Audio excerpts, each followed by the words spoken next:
오늘 함께 나눌 말씀, 우리 신약성경 데살로니가전서 2장, 오늘은 17절부터 20절까지 말씀입니다. 제 성경으로 330쪽입니다. 신약성경 데살로니가전서 2장 17절에서 20절 말씀입니다. 길지 않으니까요, 우리 한 목소리로 같이 읽겠습니다. 17절부터 20절까지 말씀입니다. 같이 읽습니다. 시작. 형제들아, 우리가 잠시 너희를 떠난 것은 얼굴이요 마음은 아니니 너희 얼굴 보기를 열정으로 더욱 힘썼노라. 그러므로 나 바울은 한 번, 두 번 너희에게 가고자 하였으나 사탄이 우리를 막았도다.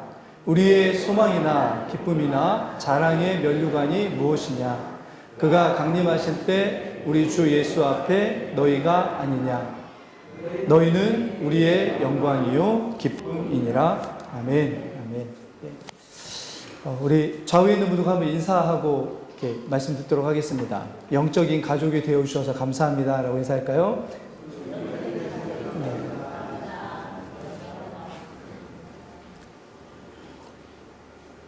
네, 5월입니다. 아까 집사님 기도하신 것처럼 5월 하면 당연히 가정의 달 하면 가족들 떠오르는 시기이고요. 다른 해와 달리 이렇게 연휴가 지정돼 가지고 황금 연휴라고 할 수 있는 아주 좋은 시기를, 나름 좋은 시기를 겪고 가고 있습니다. 저희가 그리고 오늘 또 어린이 주일이기도 한데요.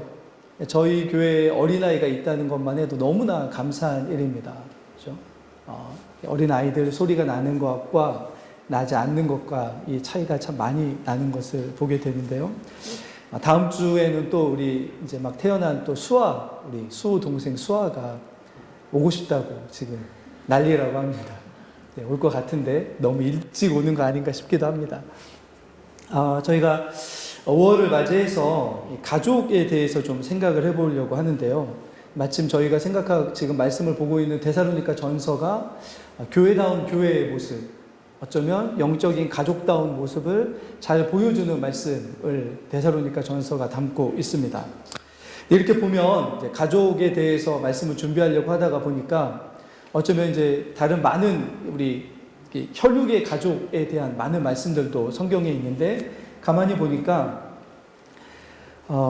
세상의 교회가 유일한 공동체는 아닙니다. 그죠? 유일하게 세워진 공동체는 아니지만 유일하게 영원한 공동체가 교회입니다. 그렇죠? 가족도 영원히 함께 할 수 없는 경우도 있습니다. 그런데 참된 교회만큼은 유일하게 영원한 공동체가 교회이더라고요. 그래서 우리 교회에 대한 말씀을 좀 먼저 우리 가정의 달에 나누고 나서 그 다음에 우리 가족에 대해서 나눴으면 좋겠다라는 생각을 해보게 됐습니다. 우리 영적인 가족입니다.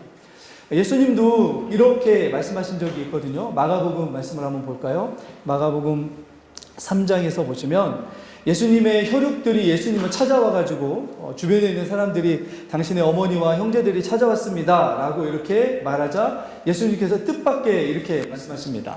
자, 3장 35절을 같이 읽겠습니다. 시작. 누구든지 하나님의 뜻대로. 교회는 예수님 안에서 새롭게 만들어진, 예수님이 만들어주신 가족입니다. 그죠? 예수님의 뜻 안에서 예수님을 사랑하는 사람들의 이런 하나됨, 교회이죠. 주님이 만들어주신 새로운 형제 자매, 주님이 만들어주신 새로운 어머니, 아버지, 자녀와의 관계가 교회 안에 있습니다. 그래서 우리는 예수 그리스도 안에서 한 가족이라고 얘기할 수 있는 거죠. 그런데 여기 한 가지, 이 가족의 특징이 하나가 있는데 어떤 가족이라고 이야기합니까? 뭐라고 이야기하죠? 누구든지 하나님의 뜻대로 행하는, 다른 그냥 일반적인 가족이 아니라 하나님의 뜻대로 행하는 이들. 교회의 가장 큰 특징이고 교회가 어떤 공동체인지를 알려주는 말씀이 하나님의 뜻을 행하는 공동체입니다. 하나님의 뜻 안에서 하나님의 뜻을 행하는 가족 공동체, 교회 공동체입니다. 자, 그래서인지 저희가 보고 있는 이 데살로니가 전서에 많이 반복되는 말이 하나가 있습니다. 오늘 말씀 17절 한번 볼까요? 자, 17절을 한 번만 같이 읽겠습니다. 17절입니다. 시작. 형제들아, 우리가 잠시 너희를 떠난 것은 얼굴이요 마음은 아니니 너희 얼굴 보기를 열정으로 더욱 힘썼노라. 여러분, 이 성경 안에서 형제들아라고 부르는 말씀이 가장 많이 나오는 말씀이 어떤 말씀이냐면 어떤 말씀일까요? 네, 눈치껏 대답하시면 됩니다. 네, 데살로니가 전후서는 아닙니다. 그런데 고린도 전후서입니다. 고린도 전후서에서 사도 바울이 계속 성도들을 뭐라고 부르냐면 형제들아, 형제들아, 형제들아라고 부릅니다. 그런데 고린도 전후서에서 형제들을 부르는 그 형제들이라고 부르는 부름은 안타까움 속에서 부르는 부름입니다. 형제들아, 이러면 안 됩니다. 형제들아, 이것은 아닙니다. 형제들아, 여기서 돌아와야 됩니다. 형제들아, 이곳에서부터 벗어나야 됩니다. 라고 이야기하는 교훈하고 책망하기 위한, 바로잡기 위해서 계속해서 형제라고 어떻게 보면 마음을 참고 꾸짖고 뭔가 큰 소리를 낼 수 있는 상황에 그것을 억누르면서 형제로 인정하며 그것을 얘기하는 게 고린도 전후서입니다. 그런데 여러분, 이 고린도 전후서가 쓰여진 고린도라는 도시에서 쓰여진 성경이 데살로니가 전후서거든요. 그런데 이 데살로니가 교회를 향하여도 고린도 전후서만큼의 형제들아, 형제들아, 형제들아라고 부르는 부름이 있는데, 그런데 정반대입니다.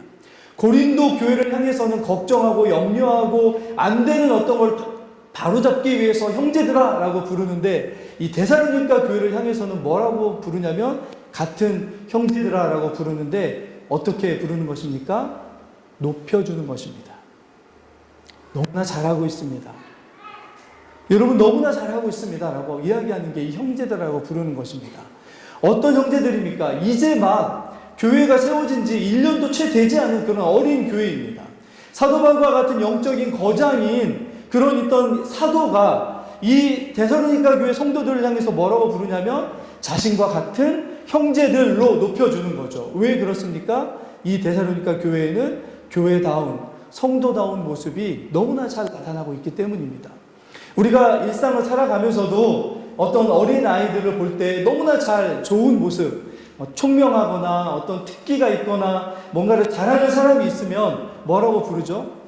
공식적으로 그냥 뭐 얘야, 뭐 누구야라고 부르지 않고 누구누구 군, 뭐 누구누구 양 이렇게 높여 부르는 것처럼요. 지금 사도 바울이 데살로니가에 있는 이 교회의 성도들을 향해서 그냥 뭐 너희들아, 아이들아 이렇게 부를 수 있음에도 불구하고 뭐라고 불러준다고요? 형제들아, 여러분은 이미 우리와 같은 영적인 상태, 영적인 지위, 영적인 위치, 영적인 어떤 충만함에 이르렀습니다 라고 이렇게 높여주는 만큼의 그런 상태가 비록 어리고 나약한 교회인 것처럼 보이지만 그런 데살로니가 교회에 나타났던 거죠. 그러면서 오늘 말씀에서 나타난 것이 무엇이냐면 여러분들은 정말로 예수 그리스도 안에서 우리의 형제와 자매입니다 라고 하면서 뭘 많이 강조합니까? 영적인 가족입니다 라고 하는 걸 강조합니다. 여러분들은 이미 우리와 영적인 한 가족이 되었습니다. 여러분, 군인들에게 나타나는 이런 한 가족됨, 이걸 뭐라고 부르죠? 전우회라고 부르죠. 만약에 운동선수들에게 나타나는 것도 있다면 뭐라고 부릅니까? 동료회 이렇게 부릅니다. 그런데 오늘 이 교회를 향해서 사도와 선교사님들이 뭐라고 부르냐면 이들은 얼마 전까지만 해도 내 우상과 여러 가지 부와 명예에 이 함께 속하여 있는 다른 많은 공동체에 속했던 이들이었습니다. 그런데 그들이 예수 그리스도를 믿는다는 이유 때문에 외면당하고 버림당하는 아픔 속에 있는 이들이 데살로니가 교회였습니다. 그런데 그들을 위로하면서 뭐라고 부르냐면 괜찮습니다. 여러분들 우리와 함께 형제 되었습니다. 여러분들 우리와 함께 자매 되었습니다. 예수 그리스도 안에서 우리가 한 형제요 한 자매입니다. 비록 세상에서는 여러분들이 예수 그리스도를 믿는다는 이유 때문에 버림당하고 핍박당하고 있지만 그러나 우리와 함께 한 형제요 한 자매 되었습니다. 여러분 괜찮습니다 라고 이야기하는 게 오늘 이 데살로니가 교회를 향해서 사도 바울과 선교사님들이 던지는 위로의 말씀인 거죠. 같은 아픔을 겪고 같은 아버지를 보시는 영적인 혈연 공동체로 여러분들은 우리와 한 형제입니다 라고 하는 동역자의식, 동료의식, 영적인 가족으로서의 결속하는 그런 마음이 이 안에, 이 데살로니가 전서 안에 충만하게 가득 차 있는 것을 보게 됩니다. 자, 그런데 여러분, 우리가 이런 것까지만 본다면 우리가 이 세상에서 교회들을 바라보는 여러 가지 안타까운 시선들은 없을 겁니다. 그렇죠? 그런데 실제적으로 현실 안에서 교회 안에 일어나는 많은 일들을 보면 이렇지 못한 일들이 있다는 게 참 안타까운 일입니다. 그렇죠? 근데 이 데살로니가 이 전서에 보면 오늘과 이제 다음 시간에 그걸 좀 함께 나누려고 하는데요. 교회가 왜 교회되지 못하는 어떤 일들이 일어날까라는 어떤 이유들을 이 안에 좀 담고 있습니다. 자, 그 중에 하나가 무엇이냐면 다시 한번 17절을 보시면 한 번만 더 같이 읽겠습니다. 같이 읽습니다. 시작.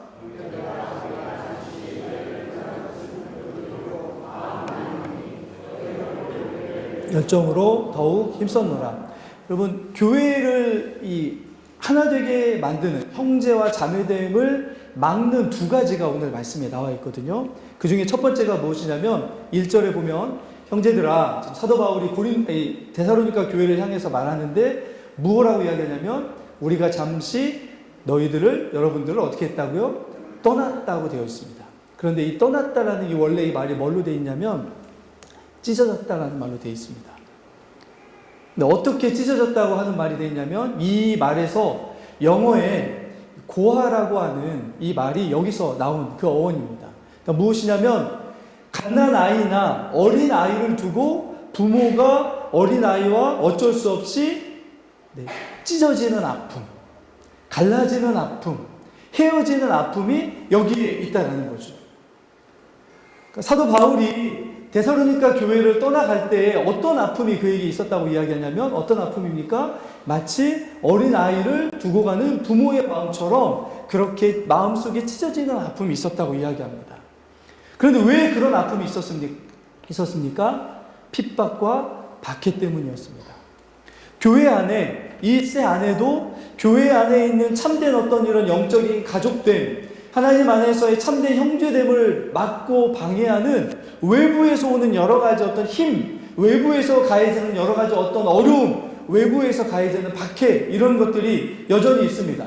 제가 섬기는 저희 그 교회 선배이자 그 선교사님이 한 분 계시는데 그분이 가끔씩 선교 편지를 보내오면 늘 안타까워하는 게 뭐냐면 이분이 아프리카에 있는 어떤 나라를 성경을 번역하는 일을 하고 계시는 분이십니다.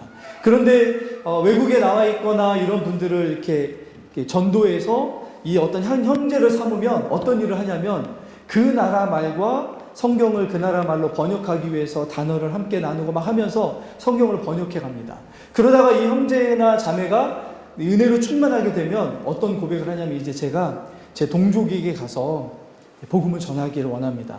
그런데 가끔씩 이 선교 편지를 보면 어떤 일이 일어나냐면 그 형제와 자매와 연락이 끊겨지게 된다는 기도 부탁하는 그런 기도 편지를 많이 받아봤습니다. 특별히 이 아프리카 북부에 있는 나라들, 이슬람 세력들, 그리고 나중에 밝혀지는 걸 보면 어디 감옥에 투옥되어 있다는 이야기가 들려오기도 하고 그 공동체에서 추방됐다는 이야기가 들려오기도 합니다. 지금도 그렇습니다. 그러니까 하나님의 교회가 평안하고 참된 사랑과 참된 은혜를 누려가지 못하게 되는 이유 중에 하나가 무엇이냐면 외부에서 가해지는 어떤 이유들이 있다는 거죠. 박해, 핍박 이런 것들이 교회의 교회됨을 막고 있었습니다. 사도 바울이 어쩔 수 없이 자신이 사랑했던 성도들을 마치 어쩔 수 없이 떠나가는, 그래서 마치 고아가 되는 성도들의 모습임을 보면서도 떠나갈 수밖에 없었던 이유가 무엇이냐면 외부에서 오는 박해 때문이었습니다. 이런 어떤 일들이 교회에게 지금도 있다라는 거죠. 그런데 우리가 더 주목해야 되는 것은 두 번째 이유입니다. 자, 18절 한번 보겠습니다. 두 번째 이유가 있는데요. 같이 한번 읽어볼까요? 같이 읽습니다. 시작. 그러므로 나 바울은 한 번, 두 번 너희에게 가고자 하였으나 사탄이 우리를 막았도다. 어떤 존재가 여전히 존재합니까? 사탄이라는 존재가 여전히 존재한다는 거죠. 여러분, 사탄이라고 하는 이 원래 이 존재의 이름의 뜻이 무엇이냐면 참소하는 자, 이간질하는 자라고 되어 있습니다. 교회 안에 우리가 사탄이 어떤 방법으로 오늘 이 사도 바울에게 어떤 일을 했는지는 정확하게 나타나 있지 않습니다. 그런데 사탄이 한 일이 어떤 일이라고 이야기하냐면 사도 바울이 계속해서 데살로니가 교회를 가고 싶어 했는데 누가 막았다고요? 사탄이 막았다고요. 어떤 일이었는지는 드러나지 않지만 데살로니가 교회가 들었을 때 그런 일이라면 사탄이 한 일이 분명합니다 라고 생각되는 어떤 일들이 일어났고 그 일들을 통해서 사도 바울과 선교의 팀들이 데살로니가 교회에 가지 못하는 일들이 일어났습니다. 추측하기는 유대인들의 방해가 있었는지, 아니면 사도 바울에게 질병이 찾아왔는지, 아니면 사도 바울을 모함하는 어떤 이들의 거짓된 소문 때문이었는지 추측하기는 하지만 정확하게 나타나 있지는 않습니다. 그러나 우리가 알아야 되는 것이 무엇이냐면 이간질하는 사단이 데살로니가 교회와 사도 바울 사이에서 활동했다는 것입니다. 하나님이 함께 하시는 교회이지만 그러나 때때로 이렇게 이간질하며 관계를 파괴하는 사단이 활동할 때가 있습니다. 지금도 사실은 그런 일들이 일어나고 있는 거죠. 사단이 하는 가장 사단의 주특기가 무엇이냐면 관계를 파괴하는 것입니다. 하나님과 인간과의 관계를 파괴했고, 인간과 인간과의 관계를 파괴했고, 인간과 자연 만물과의 관계, 원래 사랑의 관계, 서로 의지하고 의존하는 관계를 철저하게 파괴시켜서 단절시키는 일을 했던 것들이 사단의 일이었습니다. 그래서 어쩌면 지금도 교회 안에, 어쩌면 지금도 이 세상 안에 일어나는 수많은 관계가 파괴되고 단절되는 그 많은 일들의 배후에 사단이 있는 경우들이 참 많습니다. 우리가 눈으로 다 볼 수는 없지만 사단은 지금도 그런 일들을 일어나게 하고 있는 거죠. 그럼 여기서 교회는 늘 사단에게 지고 있는가라고 할 때 그렇지 않다는 것을 좀 보여드리겠습니다. 두 가지 극복해야 되는 핍박과 박해, 그리고 사단의 공격들이 있는데 교회는 그러면 그것에 무능하고 무기력한가라고 했을 때 그렇지 않음이 어떻게 나타나냐면요. 여러분, 이 사도 바울이 고린도에서 편지를 쓰고 나서 약 1년쯤 뒤에 다시금 이 사도 바울이 어디를 가냐면 사도행전 20장 말씀을 한번 보여주시죠. 사도행전 20장 말씀입니다. 자, 같이 한번 읽어볼까요? 1절과 2절입니다. 같이 읽습니다. 시작. 소요가 그침에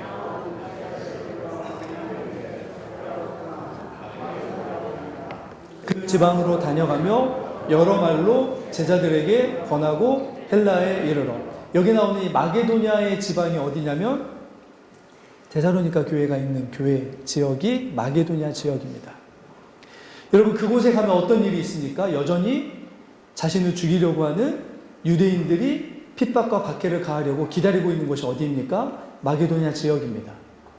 여전히 사단의 방해와 여전히 사단의 여러 가지 계략들이 존재하는 곳이 어디입니까? 마게도냐 지역이었습니다. 그런데 이 데살로니가에 전해지는 편지가 1년쯤 흐른 후에, 시간이 흐른 후에 어떤 일이 있었습니까? 사도 바울이 다시금 데살로니가로 발길을 옮겨서 가고 있습니다. 그리고 그곳에서 성도들을 만납니다. 핍박과 박해의 위험, 사단의 방해가 있었지만 이 모든 것들을 다 어떻게 했다고요? 극복하였습니다. 이 모든 것들이 극복이 되었습니다. 더 놀라운 것은 뭐냐면요, 그 다음입니다. 제가 보니까 데살로니가 교회가 참 대단하다라고 생각할 수 있는 게 뭐냐면 사도 바울 정도라면 그것을 충분히 이겨낼 수 있겠지라고 생각할 수 있을지 모르겠는데 3절 말씀을 한번 볼까요? 그 다음 말씀입니다. 자, 3절을 같이 한번 읽어보겠습니다. 시작. 거기 석 달 동안 있다가 배 타고 수리아로 가고자 할 때 그때의 유대인들이 자기를 해하려고 공모함으로 마게도냐를 거쳐 돌아가기로 작정하니, 여전히 이 마게도냐 주변에 있던 이 유대인들이 어떻게 했다고요? 사도 바울이 가는 곳마다 나타나서 사도 바울을 죽이려고 덤벼들었습니다. 그래서 몇 달 동안밖에 그곳에 못 있었냐면 약 석 달 정도밖에 못 있었습니다. 자, 근데 그 다음입니다. 자, 그 다음 말씀 한번 보여주시죠. 4절도 읽겠습니다. 같이 읽습니다. 시작. 아시아까지 함께 가는 자는 베레아 사람 브로의 아들 소바도와 데살로니가 사람 아리스타고와 세군도와. 여러분, 데살로니가 교회가 어떤 일을 했냐면 자신들 안에 교회의 지도자 중에 두 사람을 사도 바울의 선교 사역을 위해서 어떻게 하고 있습니까? 보내주고 있습니다. 그럼 이게 얼마나 어려운 일인지 생각해 보시면 이제 갓 2년 정도 이제 됐다고 생각하는 교회입니다. 너무나 어리고 적은 교회입니다. 그리고 한 사람의 성도, 한 사람의 지도자, 한 사람의 유능한 어떤 일꾼이 너무나 절실한 교회가 데살로니가 교회입니다. 그런데 사도 바울이 그곳에 와서 그들을 위로하고 권면하면서 하나님의 복음을 전하고 나서 그 다음에 어떻게 했다고요? 자신들 안에 있는 유능한 일꾼인 아리스토고와 세군도라고 하는 일꾼을 누구를 위해서 보내줍니까? 사도 바울과 선교팀들을 위해서 보내줬습니다. 이제 막 걸음마 걷기 시작한 교회가, 이제 막 복음이 자신들의 삶에 들어와서 막 움직이기 시작하는 그 교회가 어떤 일까지 하냐면, 교회 안에서 사실은 헤어질 수 없는 어떤 이들, 교회 안에서 도저히 내어줄 수 없는 어떤 이들까지도 선교의 사역을 위해서, 하나님의 나라를 위해서 어떻게 해줬다고요? 기꺼이 내어줄 수 있는 그런 교회로 되었던 것이 데살로니가 교회였던 거죠. 어리지 않은 교회입니다. 절대로 어리지 않은 교회가 데살로니가 교회였습니다. 얼마나 하나님의 복음이 그들 안에 들어와서 얼마나 장성한 분량에 이르렀는지가 드러나는 것이 바로 이 교회였습니다. 그들이 핍박과 박해가 멈춰서 됐다, 우리가 이 정도 되었으니까 우리 일꾼을 보내줘도 되지 라고 하면서 보내준 것이 아니었습니다. 여전히 살기 등등한 유대인들이 데살로니가에 너무나 많이 있는 그 상황에도 불구하고 어떻게 했다고요? 자신들의, 사실은 우리가 장기도 때 보면 차포 얘기하잖아요. 차포를 떼어준 거죠. 자신들의 안위와 자신들을 지켜주고 자신들을 가르쳐야 되는 어떤 일꾼들임에도 불구하고 더한 하나님 나라의 일이 있다고 생각하니까 그것을 위해서 충분히 기꺼이 헌신할 수 있었던 모습이 데살로니가 교회에 있었습니다. 얼마나 데살로니가 교회를 보면서 사도 바울이 기뻤을까를 생각할 수 있는 거죠. 그래서 오늘 말씀에 보면 핍박과 박해, 사단의 어떤 방해가 있었지만 이걸 극복한 공동체가 교회 공동체였음을 오늘 말씀하면서 그 교회 공동체를 뭐라고 이야기하는지를 좀 보면은요, 사도 바울이 오늘 이 19절을 한번 같이 읽어보겠습니다. 이렇게 이야기합니다. 19절입니다. 같이 읽습니다. 시작. 우리의 소망이나 기쁨이나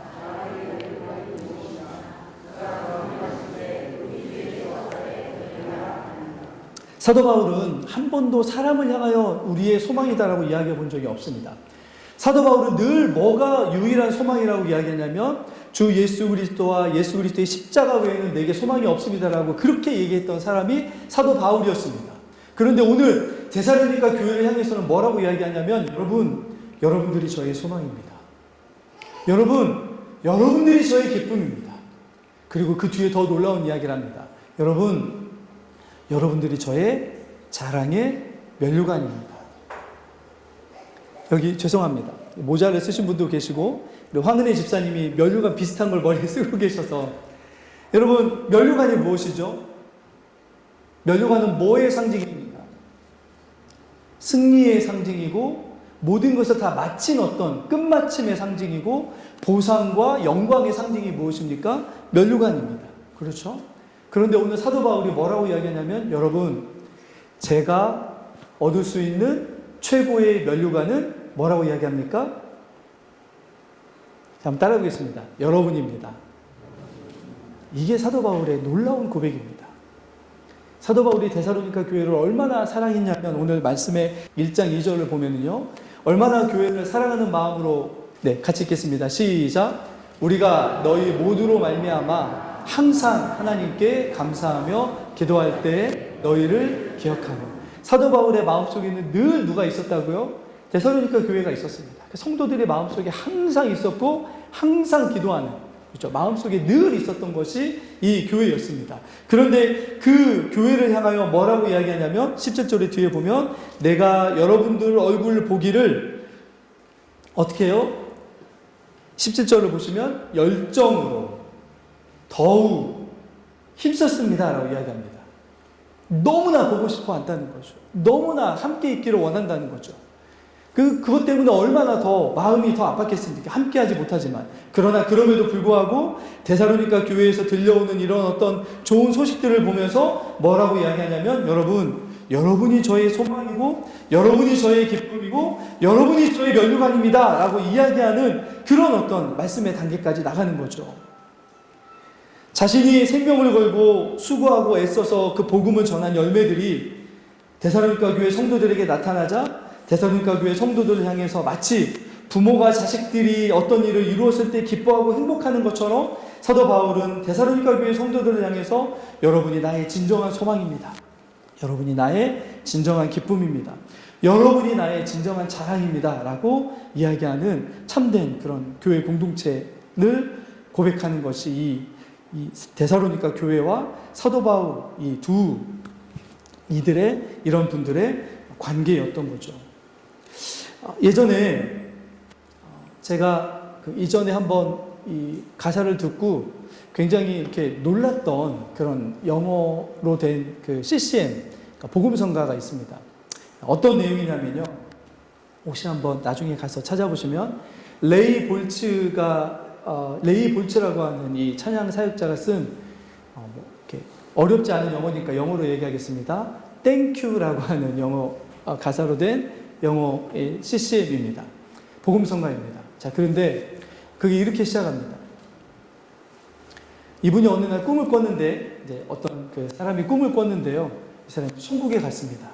천국에 가니까 막 우리가 알고 있는 것처럼 뭐 이렇게 CCM 노래입니다. 막 화려한 어떤 것들, 막 천사들 막 보면서 막 눈이 막 휘둥그레져가지고 막 둘레둘레 하고 있는데 갑자기 저쪽에서 한 사람이 자신을 향해서 막 뛰어왔습니다. 그리고 나서 뭐라고 이야기하냐면, 선생님은 아직 저를 잘 완전히 모르시겠지만, 선생님, 제가 선생님이 주일학교 선생님을 했던 그 반의 학생이었습니다. 그런데 선생님이 늘 주일학교를 시작할 때마다 저희들을 위해서 늘 기도하여 주셨는데, 어느 날 선생님이 저희들을 위해서 기도할 때에 제가 예수님을 제 마음속에 받아들였습니다. 그리고 뭐라고 얘기했을까요? 눈치가 빠르시면 아실 겁니다. 뭐라고 얘기했을까요? Thank you. 감사합니다. 그리고 나서 언제 어쩔 줄 몰라가지고 있는데 또 한 사람이 막 달려왔습니다. 자신에게. 그래가지고 뭐라고 얘기하냐면, 혹시 이전에 선생님이 다니시던 교회에 선교사님 한 분 오시지 않으셨습니까?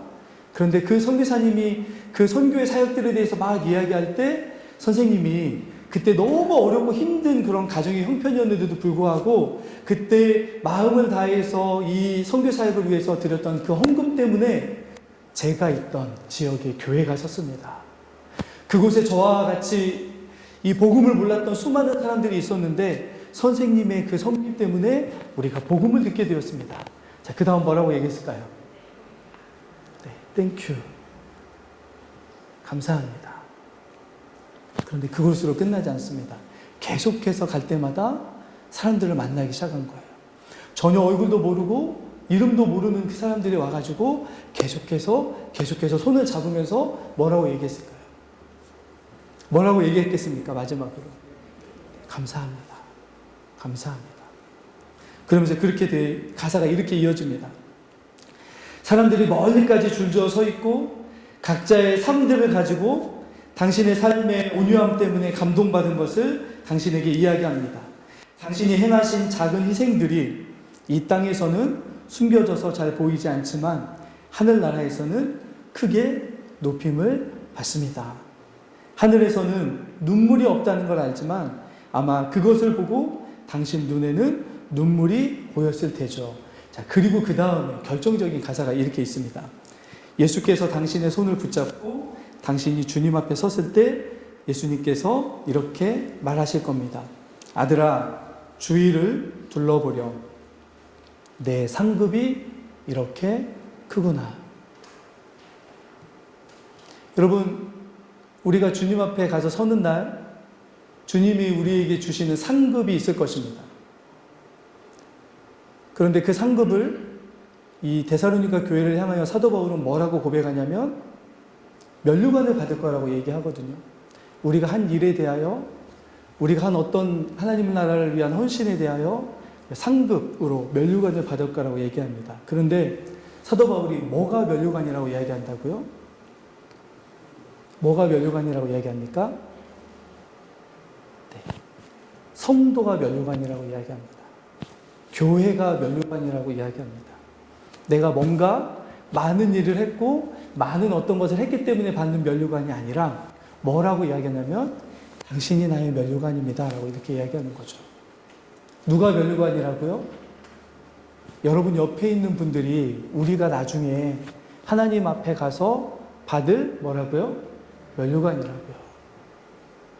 한번 쳐다보시죠. 좀 다르게 보이십니까?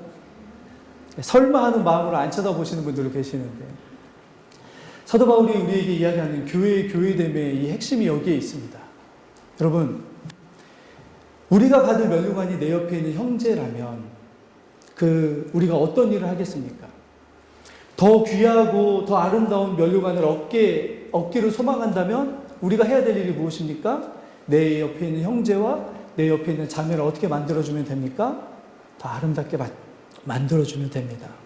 내가 하나님 앞에 가서 받을 영광의 면류관을 더 받고 싶다면 오늘 사도 바울이 데살로니가 교회에 고백했던 것처럼 어떻게 하면 됩니까? 내 옆에 있는 형제와 내 옆에 있는 자매를 어떻게 만들어주면 됩니까? 더 영광스럽게 만들어주면 됩니다.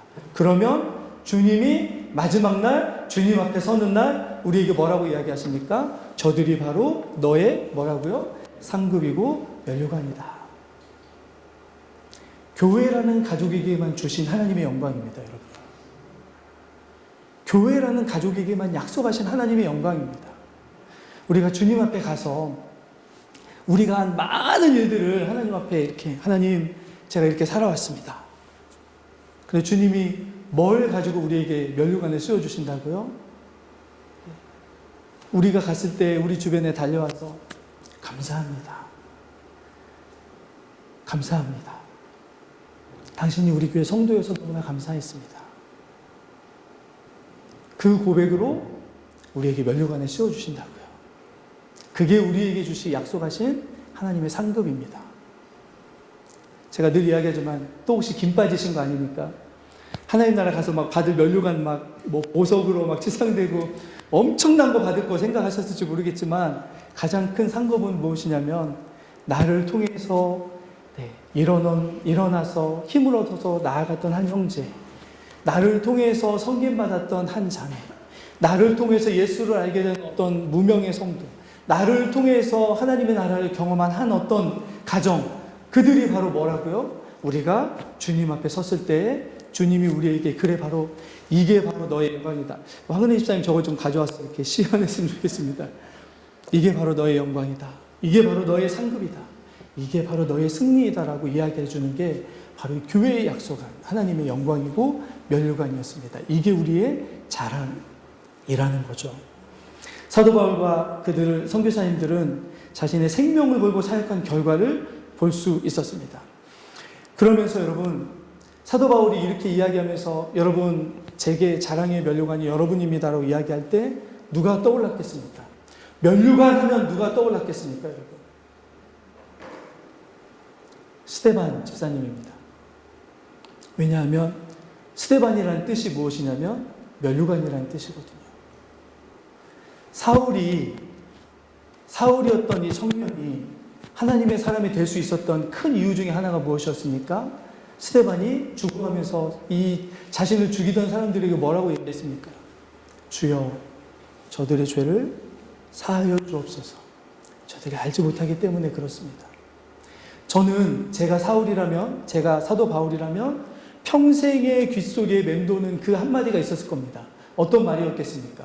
물론 주님이 다메섹 도상에서 만나주셨을 때 사울아 사울아 불러주셨던 것도 있겠지만 스데반, 면류관이라고 하는 그 이름의 사람이 자신 앞에서 자신 때문에 죽어가던 그 장면과 함께 그에게서 나왔던 마지막 말, 주여 저들의 죄를 사하여 주십시오.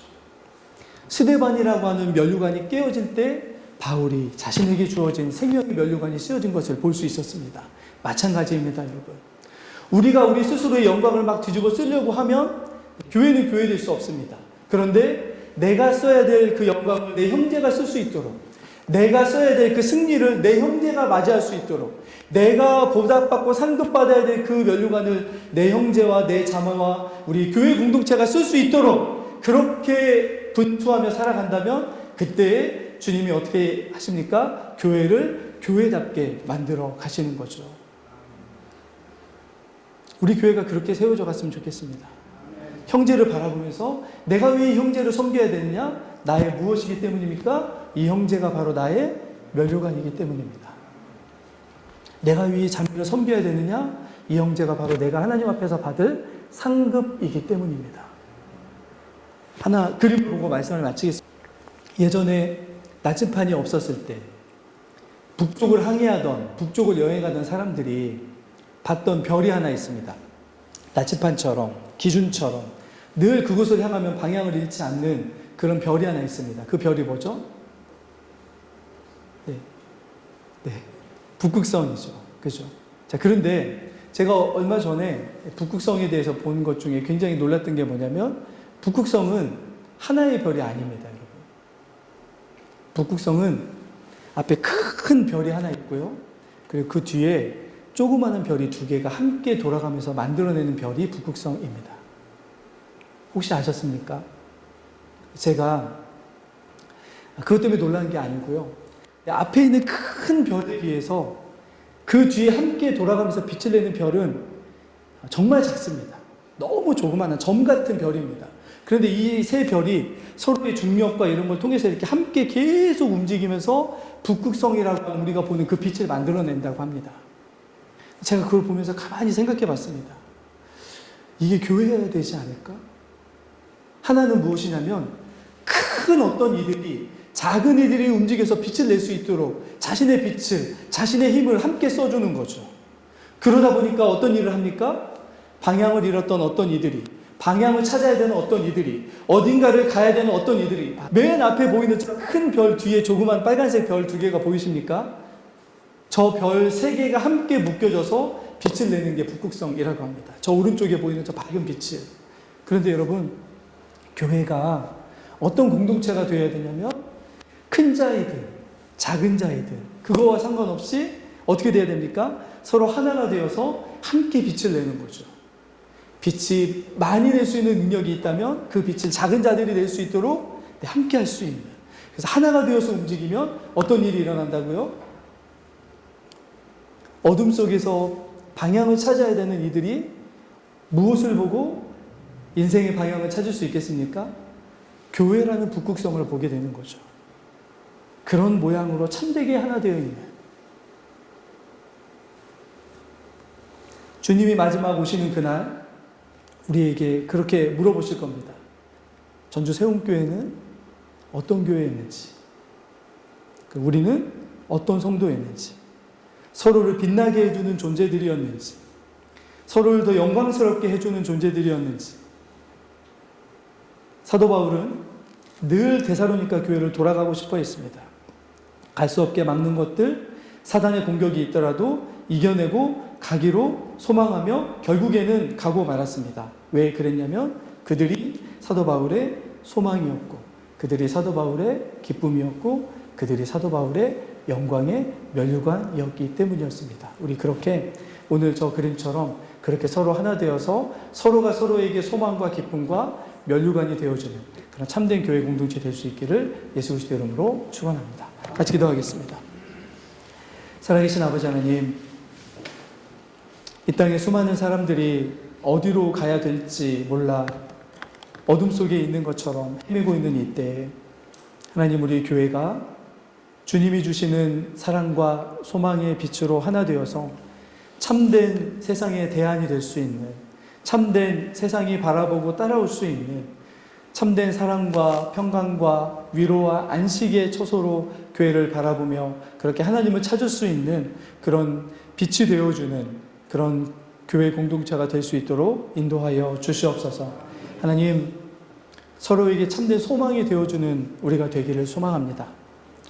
서로에게 참된 기쁨이 되어주게 하여 주시고, 나의 영광의 면류관이 나의 형제이고 나의 자매라고 고백할 수 있는 그런 믿음, 사랑, 또 소망의 인내가 가득한 우리 세움교회가 되게 인도하여 주시옵소서.